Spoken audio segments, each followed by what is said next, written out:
decíamos hace un ratito, 10 años del Ni Una Menos, el observatorio que ahora que sí nos ven, da datos que son estremecedores, que tienen que ver con datos entre el 3 de junio y el 25 de mayo, 3 de junio del 2015 y el 25 de mayo, está actualizado hasta el 25 de mayo, hace algunas semanas atrás, de este año.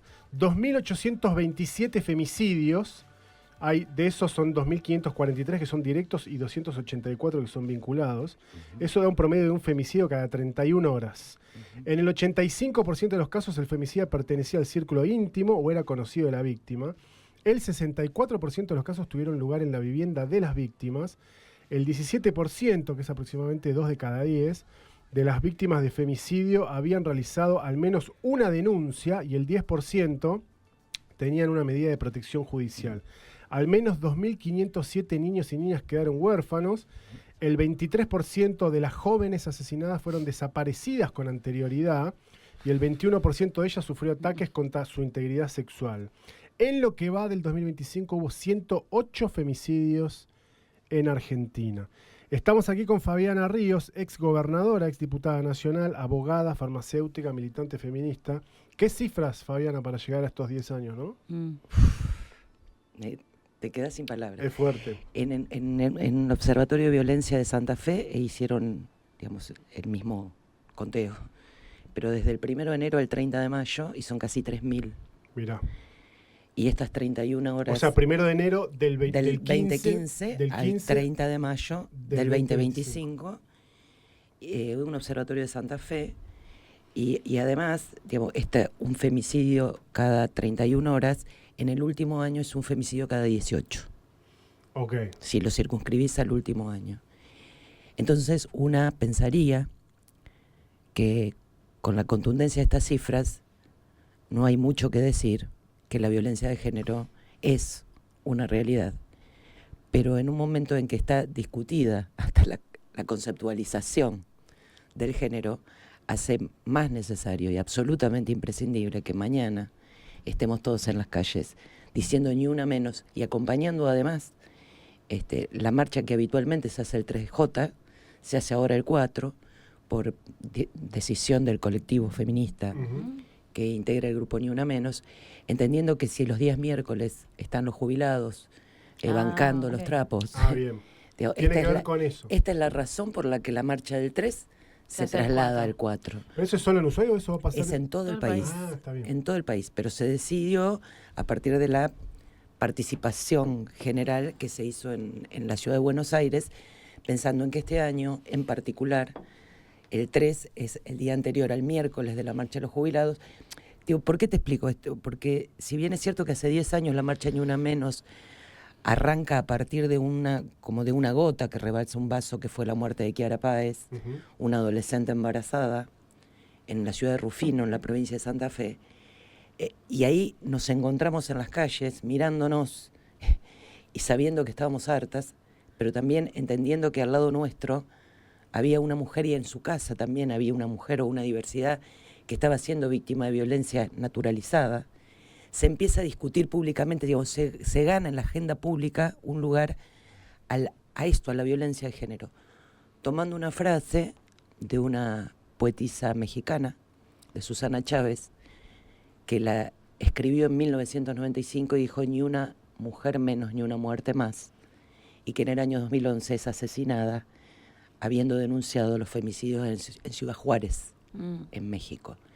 Esa frase es la que se toma desde el colectivo argentino, y a partir del Ni Una Menos argentino, el Ni Una Menos se replica en el mundo el reclamo se hace masivo. Pero, ¿qué digo?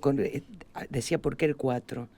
Porque el primer 3 de junio de 2015 lo que arranca es imponer en la agenda pública un tema que tenía que ver con esto que vos dijiste, sin ningún eufemismo, que es lo que las mujeres vienen pidiendo, que dejemos de matarlas. Fue creciendo en el reclamo, fue ampliándose, fue reconociendo otras violencias, fue planteando que no tener la IVE y la ILE era una forma de violencia, que las violencias laborales eran una forma de violencia, que era necesario ver qué pasaba con estos niños que se quedaban sin madre, por eso la ley Brisa. era importante saber qué pasaba con el Estado cuando tenía que responder ante situaciones de violencia, y por eso la ley Micaela. Entonces, todas estas cosas fueron sucediendo después del Ni Una Menos. El Ni Una Menos también planteó vivas, libres y desendeudadas nos queremos, cuando a partir del 2017-2018 Macri propone el endeudamiento con el Fondo Monetario Internacional, y hoy también desde Ni Una Menos se dice, en relación a las cuestiones jubilatorias, las mujeres son las más perjudicadas, porque son las mujeres las que no pueden acceder a las pensiones de viudez, porque son las mujeres las que no tienen derecho a las jubilaciones por amas de casa. Entonces es un despropósito que nos juntemos en una marcha el martes y el miércoles dejemos a los jubilados y jubiladas solos. Ese es un concepto ¿Se entiende? es dialéctico. Exactamente. Va evolucionando, va representando. Suma, reconoce, reflexiona, propone.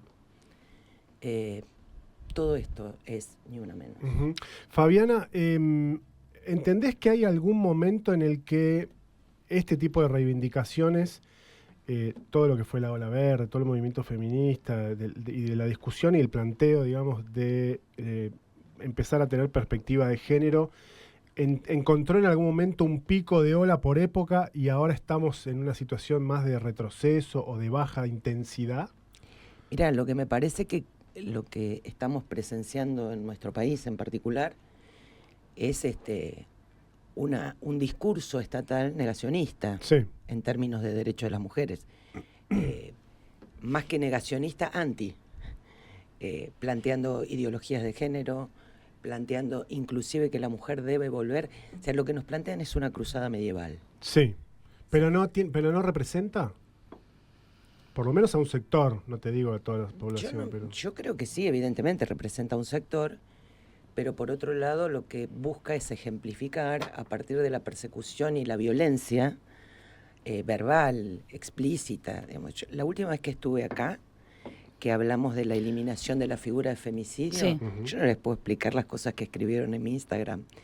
Inclusive yo hablé de un estudio, hablé de un libro, y unos señores muy cultos me decían, ¿dónde está? A ver, ¿cuál es la fuente? A ver, vos, sin ese. A ver, vos, dame bueno, la vos fuente. sos santafesina. Claro, por eso hago un puedes hacer, esfuerzo. me sale fácil. Vos podés hacer chistes de gente que habla sin ese. Y una vez que le cité la fuente y le puse el link a partir del cual podía acceder, no hablaron más. Se terminó. Pero previo a esto hubo una cantidad de descalificaciones. O sea, la autoridad no está en ninguna parte, no hay ciencia que avale nada, no hay números que avalen nada. Entonces, ya la discusión no es una discusión política, ni es una discusión intelectual, ni es una discusión ideológica, ni de principio. Es encontrarte enfrente con una pared que dice, esto no pasa, esto es mentira, las mujeres también matan. No. Sí, claro, nadie dice que no.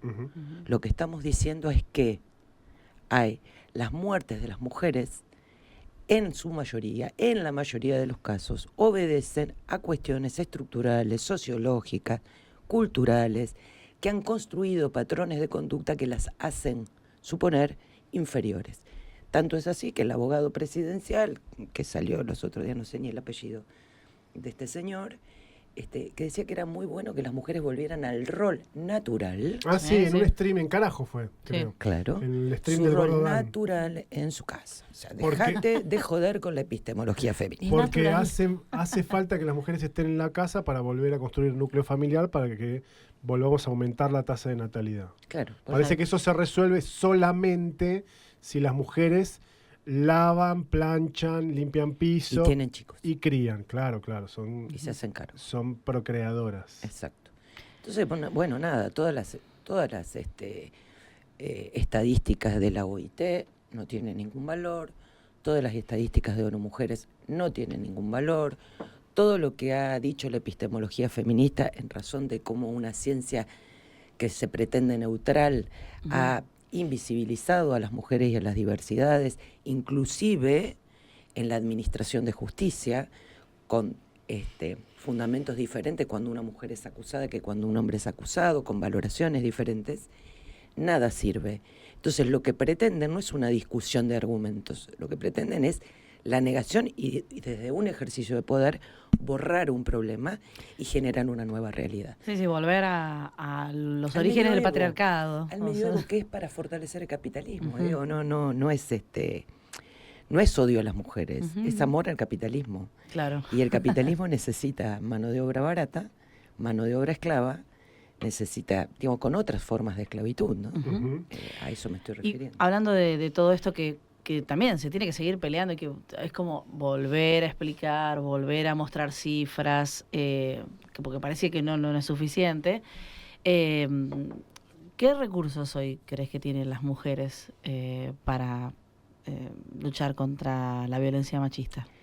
Yo creo que el mayor recurso que tenemos es estar juntas, es saber que nos tenemos. No se le puede pedir a una mujer que está siendo víctima, una diversidad que está siendo víctima de violencia, porque entre las cosas que no dije de esto que fue creciendo y que fue generando respuestas institucionales, la figura del travesticidio se logra también a partir de las discusiones que propició Ni Una Menos. Digamos, el respeto a las diversidades, el reconocimiento del valor de las vidas. O sea, no queremos nada más ni nada menos que esto. Nuestras vidas valen, todas las vidas valen. Entonces, frente a las personas que están sufriendo violencia, en particular a las mujeres que están sufriendo violencia, ¿qué se les puede pedir? Que resistan y que sepan que hay una red de otras mujeres que podemos salir a la calle, que estamos ahí, y que estamos para bancarlas y que estamos para acompañarlas, que traten de poder hablar con alguien, que puedan salir de ese silencio y de ese aislamiento que les es impuesto de manera personal, pero que hoy tiene una gravedad enorme en términos de sociedad, que es que nos invitan al individualismo. Entonces, para mí estar en las calles, para mí responder colectivamente, estar mañana en las calles y decir, nosotras seguimos armando redes, seguimos apostando a lo colectivo, aun cuando el gobierno nos dice, ojo con esto. No, cuando también saca de circulación un ministerio de las mujeres. Le quita financiamiento, destroza, digamos. Cuando el 144 se ciñe a tener en Buenos Aires. El ministro Cunio Libarona hace unos meses publicitó como logros del gobierno 13 medidas en contra de la ideología de género. Sí. Digamos, esto a lo que ellos llaman ideología de género. En realidad lo que mostró son 13 medidas anticonstitucionales en contra de lo que establece el 75, inciso 22, en relación a los compromisos internacionales respecto de la eliminación de todas las formas de violencia contra las mujeres. Eliminaron presupuesto, eliminaron estructuras, eliminaron cargos, eliminaron gente ocupada de la línea contra la violencia de género, eliminaron los programas de asistencia, de emergencia a las mujeres víctimas de violencia. Eso lo hicieron. Y además lo hacen orgullosos de lo que hacen. Sí, claro. Digamos, apostando a un programa de fidelización de sus electores. Digamos, de esto que vos decís, ¿no? Con mucha crueldad, pero con mucha crueldad avalada por el silencio, cuando no avalada por los aplausos, ¿no? Claro. Por los aplausos y la violencia de sus seguidores. Bueno, un poco tiene que ver con lo mismo, porque tiene que ver con cómo el gobierno trata este tipo de cuestiones que tienen que ver con básicamente los derechos humanos, que yo no había escuchado a este niño con autismo que se suele entrevistar con políticos. No lo escuché en la nota con Paulino Rossi. Vi que había salido con Paulino Rossi y que eso le había molestado al presidente, pero no lo escuché al nene. Y el nene se larga a llorar en el medio de la nota porque el presidente lo venía acusando básicamente de ser un cuca. Y esa escena puntual no sirvió para que recularan, sirvió para que todo el dispositivo de comunicación, formal e informal, salieran a darle con de todo a un pibe que tiene 12 años y que tiene autismo. Tiene autismo, ¿no? Está dentro del espectro. Y que se pone al hombro una causa, una cosa porque quiere, porque impresionante el nivel de crueldad que manejan. El nivel de crueldad de ellos a mí no me sorprende. A mí lo que me sorprende es el nivel de aceptación, de tolerancia que sigue teniendo y tolerancia. Sí. Todo sea por el dólar barato y la inflación en 2 puntos. Yo vi películas parecidas a esta. Claro. Sí. Esta no. Y hay mucho libro. Esta no. Claro. Esta me parece de una... Me cuesta creer que estoy viviendo en una realidad. Tengo 61 años. O sea, viví el menemismo, digamos, viví la crisis del 2001, tengo recuerdos, lógicamente, de la dictadura. Tenía 12 años cuando fue la dictadura militar. Tengo recuerdos, pero esto así, votado, esto así, no lo vi. Sí, y que puede llegar a ser convalidado en octubre también, ¿no? Y que puede ser como... Entonces, digo, me parece que es responsabilidad de todos aquellos y todas aquellas que militamos en causas colectivas, las que fuesen, porque son todas atacadas hoy, desde el ambientalismo, el trabajo, la discapacidad, el feminismo, la diversidad, sí. Los universitarios, los educadores, los trabajadores de la salud, el Garrahan, sí. Los jubilados, digo, la verdad, no hay sector del campo popular que no sea agredido brutalmente por las políticas y por los dichos. Porque además, cuando se enfrentan a estas causas, no enfrentan ninguna causa con argumentos. Cada causa se enfrenta con violencia, con descalificación y con insulto. Y lo que generan es el miedo, porque el que asoma la cabeza, es un fusilamiento mediático. Claro, sucede, sí, ¿no? Pero justamente esto que hablas del miedo, ¿vos crees que se retrotrajo el colectivo feminista ante esto? Creo que no. Yo creo que no. Pero bueno, te lo preguntaba para ver si tu mirada era... Creo que no. Pero sí me parece necesario poder aunar las causas para poder tener un resultado en términos políticos, porque, digamos, el colectivo feminista no se retrotrajo, las personas con discapacidad marchan y se expresan, los trabajadores del Garrahan también lo hacen, los jubilados todos los miércoles, inclusive con apoyos de otros sectores, a veces. Sí, claro. Y así las distintas causas. Pero lo cierto es que en los procesos electorales que siguieron a esas manifestaciones, en Salta, en Chaco, en Santa Fe, en la ciudad de Buenos Aires, la respuesta fue el ausentismo, y de los que no fueron, los que sí fueron, el apoyo mayoritario. Claro. Y eso se traduce en representación política institucional. Si no entendemos que el miedo y el desinterés, más el apoyo explícito, termina haciendo y construyendo representaciones institucionales mayoritarias, cuyo único resultado va a ser la ratificación y profundización de estas políticas, la verdad que la responsabilidad de quienes estamos en la calle es decir esto. O sea, no nos podemos hoy dar el lujo de la apatía. Hay algo que decís, Fabiana, que me hace acordar a alguien que yo supongo que en términos generales te caerá bien, que es Juan Grabois, que el tipo, creo que dijo que sí con el vaso, no dijo que no. Por supuesto que sí, que me cae muy bien. Grabois dice, el miedo se contagia, el coraje también. Así es. Un poco para alentar a, hay que salir a pelear y contagiar y bancársela, porque eso también demuestra a otros, mirá que se puede.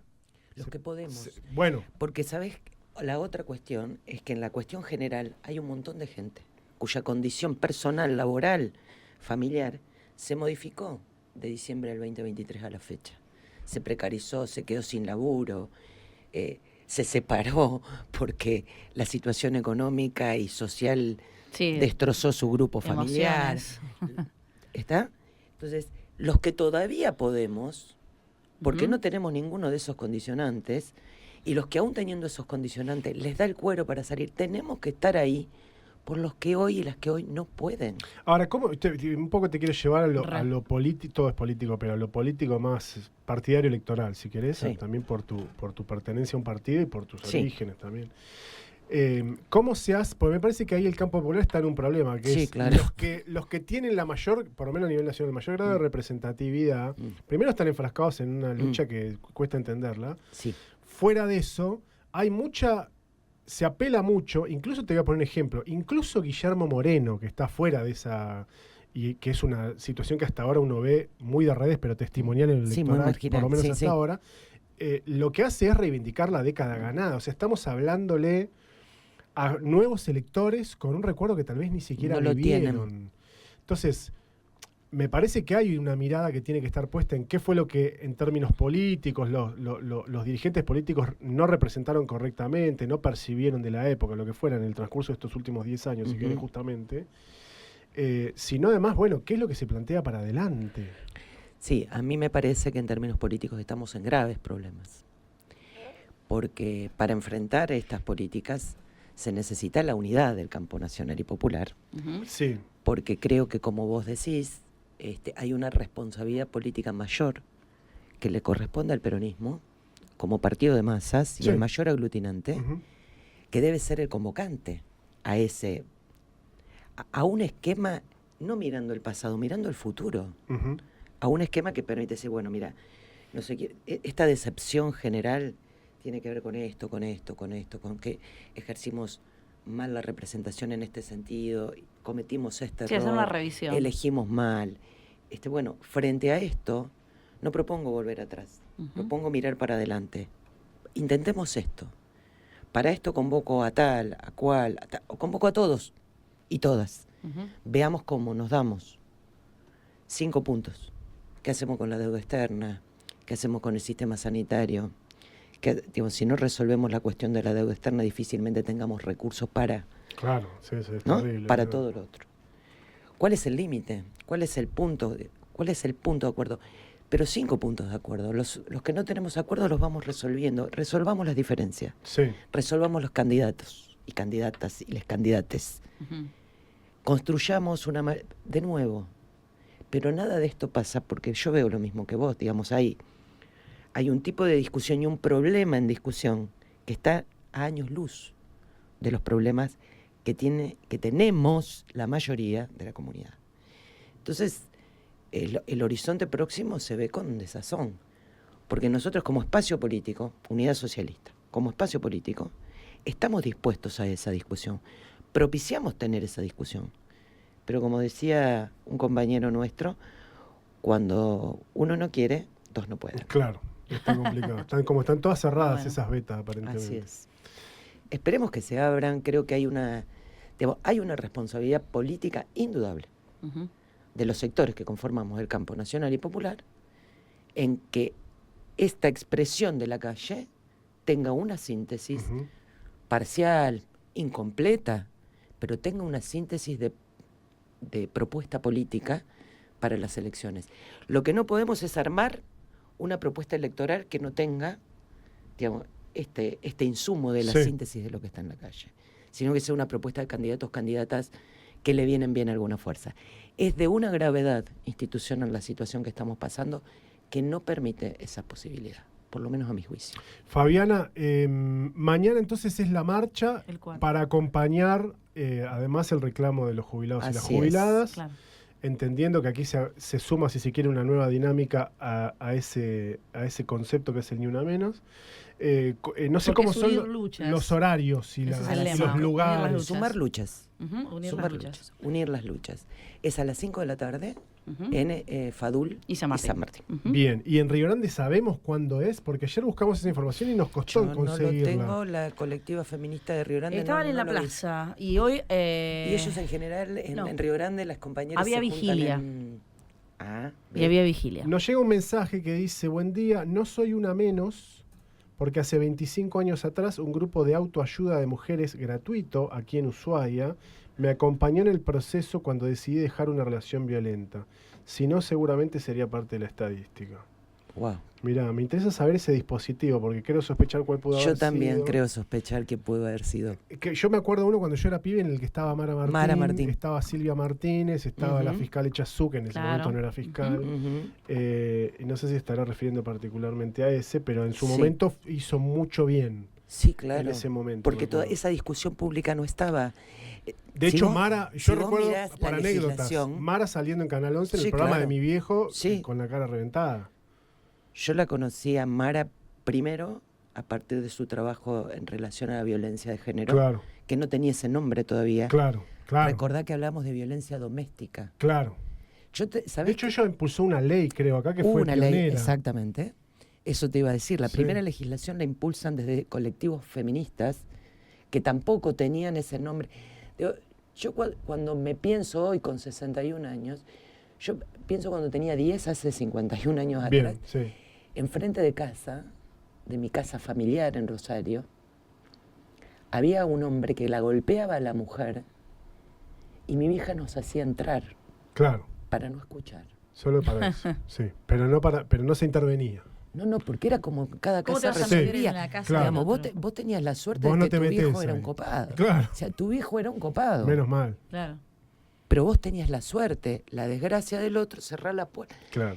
Digo, y después, cómo las cosas fueron, digo, como por ahí, mi abuela me hacía cruzar de vereda porque había una persona trans en mi barrio Ajá. que era como la rara.